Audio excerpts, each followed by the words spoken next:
Well, greetings and welcome to Let's Talk. My name is Jay O'Brien, and I serve as a pastor at Scarlet City Church. And I'm joined by Todd Walter, who is a elder at Scarlet City. He is a financial planner and partner at the Joseph Group.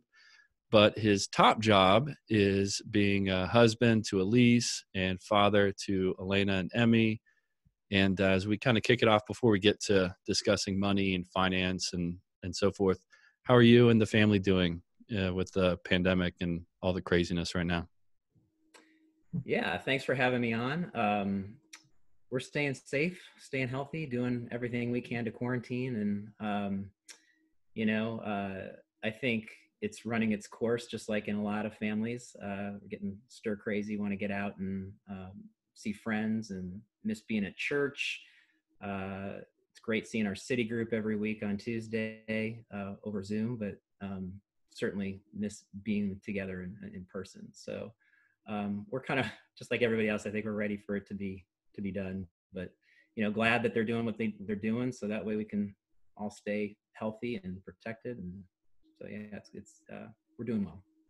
How do you feel about the Zoom stuff? Are you just like tired of it? Is there a part of you that kind of enjoys it? I mean, I know right now we're on Zoom, so it's kind of, hopefully it's not too bad. But yeah, how, like personally, what do you think of the Zoom meeting thing? Well, something I've kind of I've regretted over the years is actually staying in touch with some friends that Hmm. from college or high school or otherwise, and family members that are in other states. And so I've really been encouraged by the fact that they're all organizing their own Zoom calls and so forth. I just had one this last weekend with my two best friends growing up. Hadn't seen them in a while. It was really good. Got one for college buddies this weekend. Did family a couple weekends ago. So, I mean, I enjoy it. I'm not zoomed out. Mm-hmm. I probably have a couple of Zoom work calls every day. But no, it's good. That's great. Very cool. So you're at the Joseph Group and you're a partner there. And I think I Googled you. I looked it up. So I did my my research. You're the I'm on chief. the internet. You made it. You're chief wealth planning officer. So you help people plan their money and finances and how to invest and plan. So excited to have you as we think through the financial implications in this season and really all of life. But I want to start off. How did you end up in this career path? Were you like, you know what, I want to be? Because I think you're a CPA too. So we're an accountant, or you wanted to get into money. How did that happen? Yeah, no, that's a great question, and I'm glad you're asking it. It forces me to think back over the long, broken road that brought me here. And I love thinking about those things because I think that they help you to put all those milestones in place to be thankful for all the things the Lord has brought you to and through, right? So, I mean, I look back at the college. I mean, that's they basically say, hey, get in line somewhere, pick a major, and I like numbers. I knew I was going to go into business. I thought I took an accounting course in high school, and I enjoyed that. Would I say that I was really excited about a career in accounting? Probably not. I mean, I think it was good. It was a good fit for what I was good at and what I knew. But signed up became an accounting major, graduated with a degree in accounting. Started doing auditing of nonprofit firms. I think I've shared this with you and with Mike Jude as well, that one of the firms that we use for the metrics for the church finances, he pulled off, Mike did, several months ago, and brought it to one of our finance team meetings. And he had one of the names on there was Cape and Krause. And I said to Mike, I said, you're not gonna believe this, but I used to work at Cape and Krause. That was my first job out of college. Christian firm, national firm, did nonprofit auditing of Christian universities, mission sending agencies, homeless shelters. I mean, that type of thing. And I knew if I was going to like accounting, or if I was going to like auditing, that would be the setting to like it, right? I mean, you're going to probably hear through this that I truly believe where your passion and your gifting align, that's where you're going to be the most successful. And I definitely had passion for that, for those organizations. I didn't have a passion for auditing, and I quickly saw that. And so what happened was I got my CPA. I moved into public accounting with Ernst & Young, doing tax work for a few years. And as I was doing tax work, I just gravitated towards the individual tax work. That was, just the practical nature of that, the way that, it's easier to pare it down to an individual. For me, it was than a corporation. So I really gravitated towards that. And then after a few years of doing that, I just kind of, I'll share with you that. So before I got married, I went to Promise Keepers and had done that. And I grabbed a book by Ron Blue. Ron Blue is a Christian financial planning guru. And he was one of the speakers there, and I bought one of his books. And I would occasionally through the years pick it up and put it down. And it had a lot of really great principles. I'm sure we're going to talk about financial peace and Dave Ramsey, a lot of the same types of principles. The concept, his book was called Master Your Money. The whole point was, look, we're going to master our money so our money doesn't master us. And I would pick it up and put it down, and I really enjoyed it. And then one day it just hit me. I was like, I wonder if this guy has a financial planning firm or something like that. And sure enough, there was one in Indianapolis where we lived at the time. And so I'm having lunch one day with a great friend from through my college years. And I said to him, I said, hey, have you ever heard of a company called Ronald Blue and Company? And he says, well, you're not going to believe this, but I go to church with somebody who works there. And so he made the connection. I reached out to her, and before you know it, I mean, they had a job opening that summer. I mean, it was like boom, boom. It was totally a God thing. I mean, boom, boom. And I started there in 2002. I was there for 7 years. It was where I would say where I was shaped in my thought process of the role of money with the Christian. So great training ground, wonderful company. Yeah.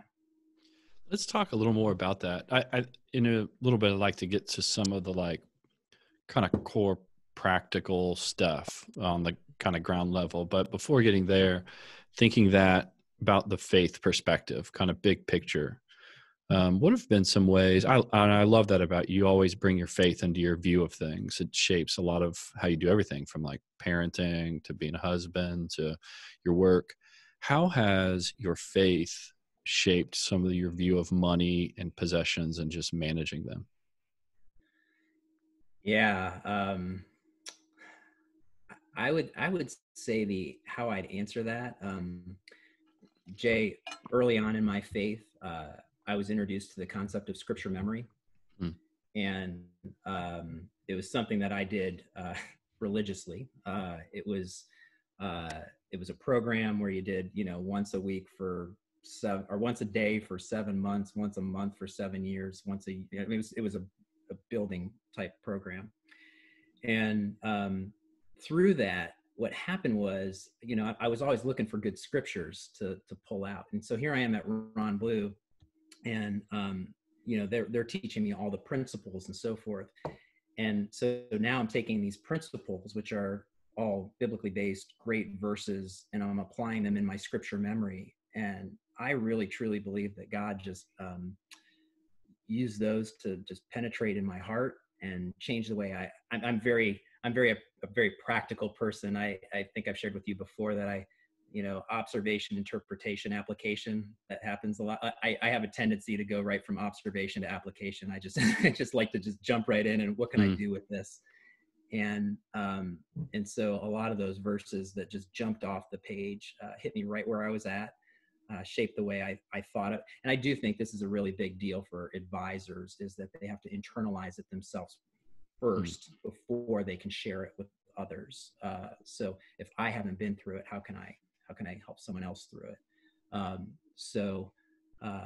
I think that applies in so many areas of financial advisory. But as it related to money, yeah, I mean that was my early start. I mean, Elise and I, when we first started, we got married, and we started tithing right away. I mean, that was something that we just were doing. And I'll be honest with you, it was probably on the front end, especially, it was really just about obedience. And I've seen how over the years, I loved how you preached on this on Sunday. Great passage in Matthew 6, probably the first financial passage that really hit home with me, about where your treasure is, there your heart is. I found that to be so true in my own life, that I think we start with the obedience, and over time, God uses that. And before you know it, I remember I had an aha moment maybe 3 or 4 years into that tithing exercise, where all of a sudden, you start getting these prayer letters from people and some of that kind of stuff. And I'd be all excited, like, man, that's a great opportunity. Let's give it to that. Or, that's a really cool ministry. Like, Jay, there are so many cool things here that are going on in our city, nonprofit, Christian and non-Christian, where people are doing amazing works. And when I see something that I think, wow, that's gold, I want to be a part of that, I jump in. That's how I work. So it's that's been fun. And I think that's, I think, 2 Corinthians says that God loves a cheerful giver.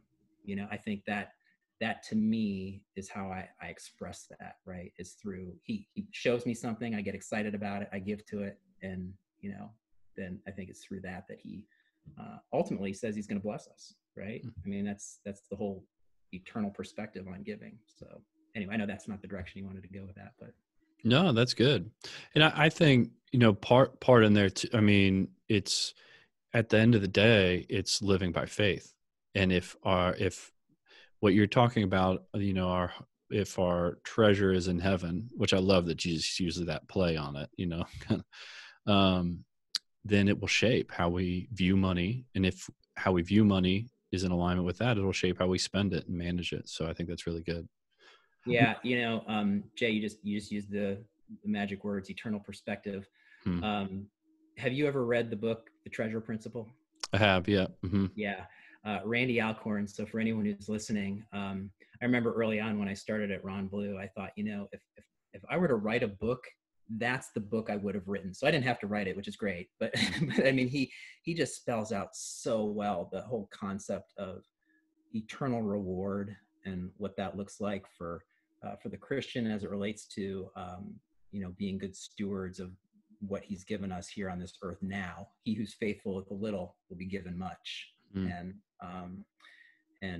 So that's something that can never be taken away from us. I remember it's probably about 10 or 15 years ago. It was 08, 09. That's right. When the market was crashing, because I remember we had some clients at the firm with Ron Blue, that wonderful couple, and they gave a lot to their local church. It was really cool to see. But I remember their financial plan. When you do these plans, Jay, a lot of times, they look great, or sometimes you're like, well, you need to save a little bit more or whatever. And I remember through that season, they didn't slow down their giving at all, even though their income had gone down, and the projection was not looking as good as it once did. And I remember her words always stick with me. She said, they can never take that away from us. Like, the fact that they continue to get, she's like, they got it. They made eternal deposits with those gifts. And there are several of those that shaped me. I love to tell the story, Jay. When I was really young, you talk about, so we all have money scripts. I don't know if you've ever heard that term before, but it's I haven't. The concept is that, look, we all have things that have happened in our lives that shape the way that we view money. And I've shared this one before with my mom. I remember I was probably, 10 years old, and maybe 12, something, I don't know, whatever. And we're at church, and I remember seeing her put some money in the plate. And I said to her, and I kind of, at the time, Jay, I always viewed it as, I'm going to the movie. So it's like, you should put $10 in there, right? I mean, that was the cost of a movie. And she, and I forget how much she put in, but I remember thinking it was a lot of money. And I said, Mom, wow, that's a lot. And you know what her response was?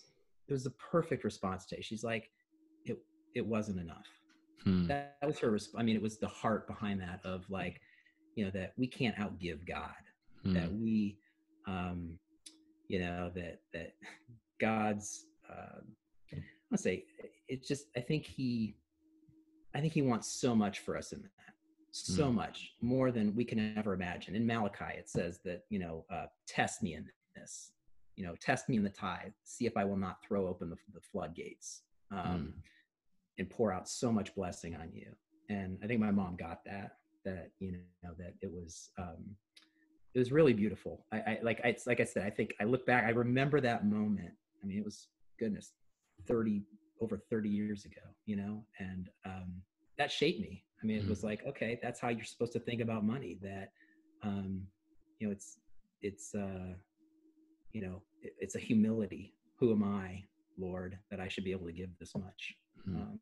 So, oh well, sorry. No, that's good. Along those lines, you talk about money scripts and how everyone has a personal story in it and how that shapes us with money and everything in life. What I know for you, relationships are really important.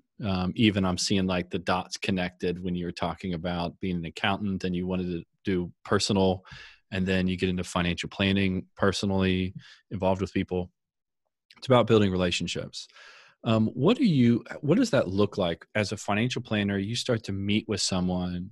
I'm sure you're trying to discern what are their values, where are they at, what are they wanting? What are some of the things you're hoping to learn from somebody in those initial conversations? What are maybe the questions you ask, or just personally, like what do you walk into that meeting wanting to know and learn to help that person? Yeah, first of all, I'll say that, I think just about every advisor that I know of that gets into this industry, they do it because they love meeting new people and helping people. I mean, you'll hear that. That's not Todd. That's like I said, I feel like that's all our advisors at the Joseph Group, but even others that I meet throughout the industry. I think you say, why'd you get into it? Because I want to help people. And so it's really exciting meeting new people. Which is interesting. I mean, if you would ask me, 20 years ago, if that was who I was as a person, I would have said, no, I'm more of an introvert and whatever. I think God has, like I said, he's blessed that broken road. I think he's totally shaped and changed me over the years to get me into the place where, wow, like I love this. And so when you get into those meetings, I think there has to be a curiosity and excitement about meeting that person, and a curiosity about like what it is, like what's their background, what's their money script, what's their history with money, why are they there. Love to ask questions. We're getting better at that as a firm, at just making sure we do that. I think that generally speaking, you can almost view, Jay, everybody's financial picture is a puzzle. And so the curiosity is, how do I understand what each of those puzzle pieces are? How did they get there? And how do I put them all together? And get them together in a way that makes sense, not just for me, but for them, right? So that they can kind of own that overall picture or that plan. So I think that I think there's really three components to it. Starts with the purpose. Like, what is it that they're trying to achieve in life? And this is biblical, Jay, that money is just a tool. It's not the end goal. We're passing through this world. Money's passing through our hands. We can't take it with us, right? So, so the concept of like, how do we help people discern what it is they want to achieve with their money? That's first and foremost. It has to be. It's paramount. So I think that's anytime we meet with people, that's the first meeting, is strictly based on, it's about them. It's about their priorities, getting to know them. We'll gather information in that meeting, but we won't we'll give some initial thoughts and so forth, but we won't build a plan then. We'll actually take the information we got and then build the plan, because that's the second one. So purpose, and then the plan is putting it all together to make sure that, okay, like, where they, their assets, their liabilities, their cash flow, their, income and expense, what do they want to do in terms of their estate, insurances, all that stuff. It is, like I said, it's one big, huge puzzle. The bedrock for all that just happens to be investments for most people. It's like, you need to have some asset base in order to, that's the tool. We talk about money as a tool. You have to have some investments or some cash or something that is a base to fund your lifestyle. So all we're really doing with our investments is we're building that base to afford to live that lifestyle later in life, right? So, or whatever the purpose is. I mean, it could be, got kids going to college in 5 years. I need to make sure that I'm saving and having assets available when they, 5 years from now. So, and we can get into those building blocks. You and I kind of started that conversation, but yeah. That's good. Yeah, I like that money script. I think that's a really interesting way to think about it. And even like a way for people to, as they're thinking about money, to evaluate, to have personal assessment of what is their money script, what is their purpose, what are they hoping to get from money, that time of a reflection and taking assessment. Because a lot of people, they think, it just like, I love that it just passes through the hands. It's in and out, and they don't. I know there have been seasons in my life where I'm not thinking intentionally about money. So if we could just go there and thinking of even like wisdom, the Bible, it's the love of money that is the issue, not money itself. Money's neutral. It's a tool, and it's to be managed well. We all have to. You can't opt out of the money planning and management in your life unless you're uber wealthy and you just have enough. You just coast. Even then, you need to. But yeah, what are some practical practices, principles for someone who's like, what, I want to manage money well. Maybe they're right now in a season where they've lost their job or have had to take a pay cut, or they have their job, but they're wondering, hey, the future feels a little uncertain. It can be a good season to really think about these things. What are some good principles for managing money? Yeah.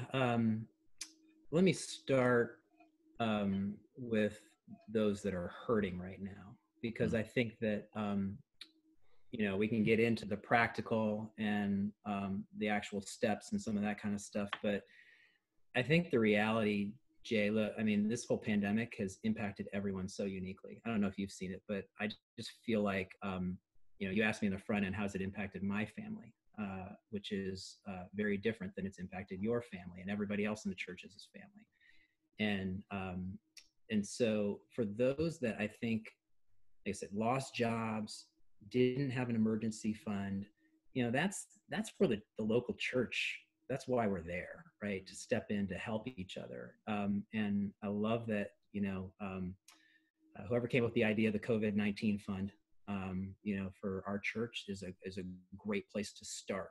So if anybody's listening to this and they need help, the church has funds, and that's what they're there for, to take care of the folks that are in our church, and secondarily people that are outside our church, and that are hurting. I mean, I think about, like, I love the passage in Acts 2 where it speaks, Jay, of everyone sold all that they had and gave their possessions and shared.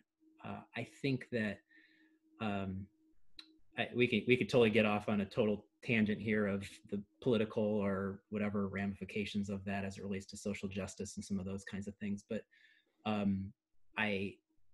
I think that passage just speaks volumes for what's happening right now. And so I think that folks that are hurting shouldn't look at that and say, we need to ignore pride and say, okay, I need help, and we're the folks that have given to that fund are joyful in that giving and are joyful in helping. We're there for each other. If we can't be together for each other in a time like this, then I mean, what's the point of the community, right?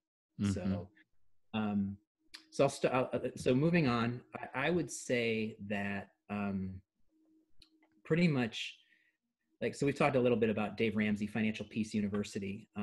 And by the way, even before Dave Ramsey, there was Crown Ministries. Do you know Crown Ministries? Okay, so Crown started in the 1970s. Larry Burkett, great Christian man that has passed on, but he did a fantastic job putting together a program that really spoke to all the pieces that the Bible, the Bible speaks to so many aspects of money. And I've shared before, I think there's so many great passages that just hit the heart. And he did that. He went right to the heart. God used him to go right to the heart of people with their finances. And it was a good program, and it included some budgeting steps and some of that kind of stuff along the way. And they've had great success. And then fast forward, call it 20 years later, Dave Ramsey shows up on the scene. And Dave, I like to say that Crown kind of went from the heart to the head. Dave went right from the head to the heart, right? Like he kind of was like, I'm gonna go practical with people and realize that people are really struggling, that they're high in debt, they can't get out from underneath that, and you can't speak to the heart until you've gotten them out of debt. And once they get out of debt, and we get them, which is, there's a great passage in Scripture on that too, that in Proverbs, that the wicked borrow and do not repay, but the righteous give generously. I mean, that is talk about, I don't know about you, but anytime I remember early in our marriage, we had some student loans, and when you feel that, and you're like, okay, well, I don't feel like I can give generously, some of those kind of things. And so there is that balancing when you have debt. And so, I think that Dave, by going right to that debt and avoiding the use of debt, Dave Ramsey self-describes, says he does not have a credit score.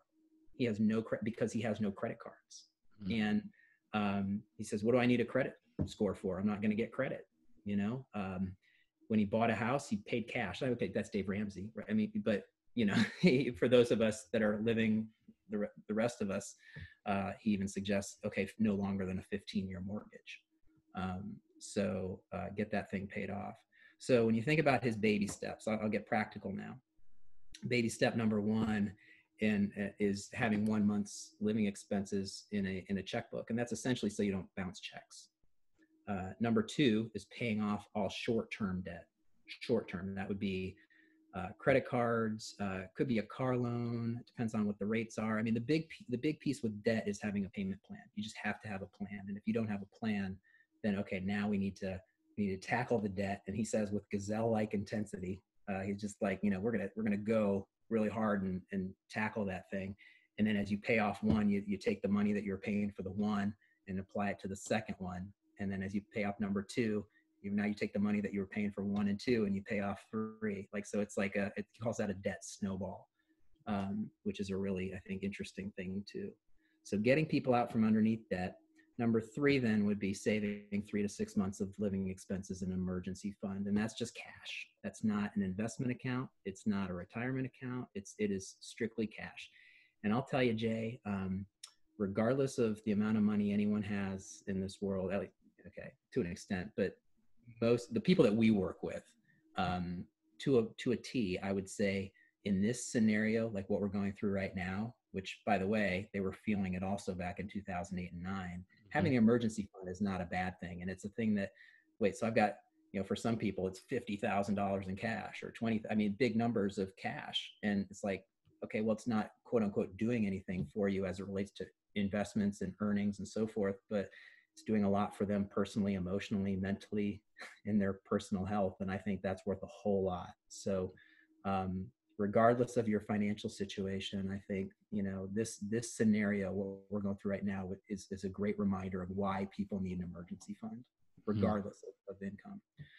And then you start moving towards saving for major purchases like cars and furniture or trips or, you name it, house improvements, things that come up. All the while, I think once you hit that point, you need to start thinking, okay, like, so people are, they've got retirement plans in their, with their accounts, with their employer, a 401k or 403b or something like that. You can at that point start thinking about saving enough in those accounts to at least take advantage of any free money match that the company is providing. A lot of companies provide a match when you contribute to their 401k. You want to take advantage of that. And then you start getting into, all right, saving for college or retirement or paying off your home. All depends what your priority is. I think that's very individual. And of course, all along the way, giving generously. That's one thing I want to make sure, once you, especially the widow's mite, right? I mean, the concept of she gave all she had, and regardless of financial circumstances, giving is something that I think is good for all of us to think about starting, no matter where you are in those steps. So that's a piece of that too. Mhm. That's good. Really good. What are your kind of like last question here? What do you think are the markers or values, whatever term we would want to use, of someone who you feel like manages their money really well, whether they're wealthy or middle income or poor? Like, what if you were like discerning, like, here's the things that would lead someone to health in this area in their life? What would you say are some of those core things? Yeah. I think having a plan, and in a circumstance like this, that's exactly why we have a plan, so that we can stick with the plan. Planning is biblical. I think that there are several pieces of scripture that point to, we talk about, Joseph and how he saved for 7 years, so he'd have 7 years of provisions for famine. There are other places in Proverbs: go to the ant and consider its ways wise, that it stores up its provision in summer and gathers it in the fall.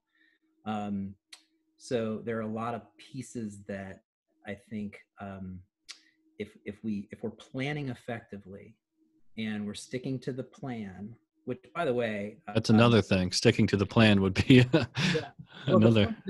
the plan has to include margin, and I mean margin, like margin for error, margin for buffer, margin for circumstance changing, because circumstances change, and that you need to pivot.